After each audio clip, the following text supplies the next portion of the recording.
రెండోది గుడ్లవల్లేరు. అది కూడా మీకు ఒక ఐడియా ఉండాలి. గుడ్లవల్లేరులో జరిగిన సంఘటన చాలా బాధాకరం.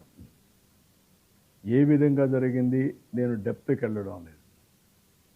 కానీ ఈ రాష్ట్రంలో ఆడబిడ్డలకు రక్షణ కల్పించాలి. ఎక్కడైనా సరే ఎవరైనా సరే ఆడబిడ్డల్ని అవమానించే విధంగా ప్రవర్తించడం కానీ అనుమానం వచ్చే విధంగా చర్యలు కానీ ఈ ప్రభుత్వంలో ఉండవు. ఏదున్నా నివృత్తి చేసే బాధ్యత మాది. నేను జరిగినప్పటి నుంచి నేను ఫాలో అవుతున్నాను. ఎప్పటికప్పుడు నేనే మనుషులు పంపించి ఇక్కడి నుంచి టీములు పంపించి ఎంక్వైరీ చేయించాను. నిన్న కూడా ఒక మహిళా ఆఫీసర్ పిల్లలు ఎమోషన్లో ఉన్నారు. ఎమోషన్లో ఉన్నప్పుడు ఆ డిస్టర్బెన్స్లో ఉండి ఏ విధంగా వాళ్ళ మనోభావాలు దెబ్బతిన్నాయి, లేదంటే ఎవరు క్రియేట్ చేశారు అనేది వేరే విషయం.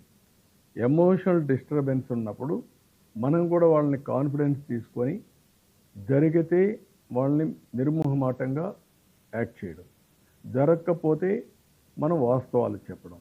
ఇవన్నీ చేయాలంటే ఓపిక ఉండాలా, ప్రాపర్ మెకానిజం ఉండాలా. ఈ రెండు లేకుండా ఇష్ట ప్రకారం చేయడం కరెక్ట్ కాదు. నేను కొన్ని మంది చూశాను, ఇష్టానుసారంగా 300 వీడియోలు తీసేశారు, లేకుంటే ఫోన్లో అంతా చేసేశారు. ఏదో మొత్తం హాస్టల్స్ రాష్ట్రం అంతా ఇదే జరిగిపోతూ ఉంది. బుద్ధి జ్ఞానం మీకు కూడా ఆడబిడ్డలు ఉంటే మారి ప్రవర్తించరు. కొంచెమైనా విజ్ఞత ఉండాలి మీకు. ఎక్కడైనా సరే నీ దగ్గర ఎవిడెన్స్ ఉంటే ఇవ్వాలి, నీకు తెలిస్తే చెప్పాలి. తెలియకుండా కావాలని దుష్ప్రచారం చేయడం చాలా నేరం. ఆడబిడ్డల శీలాన్ని కూడా తాకట్టు పెట్టే విధంగా లేకుంటే అవహేళన చేసే విధంగా చేయడం కరెక్ట్ కాదు. దీన్ని చాలా తీవ్రంగా ఖండిస్తున్నా, గర్హిస్తున్నా, హెచ్చరిస్తున్నా. మంచిది కాదని కూడా చెప్తున్నా. దానికి ఏ విధంగా చేయాలో మేము ఆలోచిస్తాం.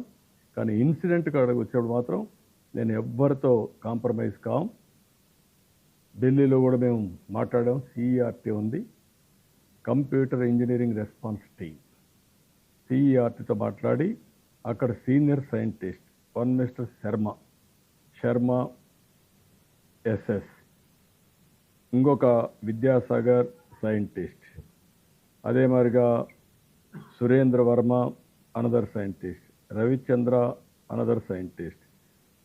వీళ్ళందరితో కలిసి ఒకరిని CADC నుంచి కూడా centre for development of advanced computing నుంచి ఒక టెక్నికల్ పీపుల్ కూడా తీసుకుంటాం. అదే మరిగా పోలీసుని కూడా 1 or 2 ఇన్వెస్టిగేషన్ ఆఫీసర్లు పెడతాం. అక్కడ లోకల్ వాళ్ళు కాకుండా బయట వాడిని.